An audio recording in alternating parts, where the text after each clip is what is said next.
ഈ ഒരു സെൻഡാങ്കിൾ ആർട്ട് ആരും ചെയ്യാൻ കഴിയൂല എന്ന് പറയൂല. കാരണം അത് അത്രക്കും സിമ്പിളാണ്. പിന്നെ എന്തിനാടോ അത് ചെയ്യാൻ കഴിയൂല എന്ന് പറയേണ്ട ആവശ്യം. അപ്പോൾ ഇത് വരയ്ക്കാൻ വേണ്ടിയിട്ട് ഭയങ്കര സിമ്പിളാണ്.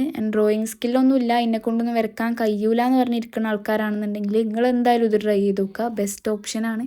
സിമ്പിളായിട്ട് വരയ്ക്കാനും പറ്റും. അപ്പോൾ ആദ്യം തന്നെ ഇതേപോലെ ഏതെങ്കിലുമൊക്കെ ഒരു ഷേപ്പിലുള്ള സാധനം ഇങ്ങനെ വരച്ചു കൊടുക്കുക. എന്നിട്ട് അതിൽ നമുക്ക് ഇഷ്ടമുള്ള കളേഴ്സ് ഫില്ല് ചെയ്യുക. ലാസ്റ്റായിട്ട് ഇതാ ഈ ഒരു ബോർഡറൂടെ വരച്ചു കൊടുത്താൽ ആ ചിത്രത്തിൻ്റെ പരിപാടി കഴിഞ്ഞു. ഇനി നമ്മളൊരു കോർണറിൽ നിന്ന് ഇതേപോലെ ഒന്ന് കേവ് ആക്കിയിട്ടൂടെ വരച്ചു കൊടുക്കുക. അപ്പോൾ ഇത് ഭയങ്കര സിമ്പിളാണ്. ഇത് നമുക്ക് ഇഷ്ടമുള്ള പോലെ ഏത് ഡയറക്ഷനിലൂടെ വരച്ചാലും ഇത് പ്രശ്നമല്ല. കാരണം ലാസ്റ്റിക്ക് എത്തുമ്പോൾ ഇത് നല്ല ഭംഗിയിൽ കിട്ടും. എങ്ങനെ വരച്ചാലും ഇതിൻ്റെ ആ ഒരു ഭംഗി പോവില്ല. കാരണം ഈ ഒരു ഇംപെർഫെക്ഷനാണ് ഈ ഒരു സെൻഡാങ്കിൾ ആർട്ടിൻ്റെയൊക്കെ ഭംഗി എന്ന് പറയുന്നത്. ലാസ്റ്റായിട്ട് ഇതേപോലെ ഒന്ന് ഷെയ്ഡൂടെ ചെയ്ത് കൊടുത്താൽ നമ്മളെ പരിപാടി കഴിഞ്ഞു. അപ്പോൾ ഇതിനി ചെയ്യാൻ കഴിയൂല എന്നാരും പറയണ്ട. ഇത് ഇഷ്ടപ്പെട്ടിക്കണമെങ്കിൽ ഒന്ന് ഫോളോ കൂടി ആക്കിയിട്ട് പോയിക്കോ.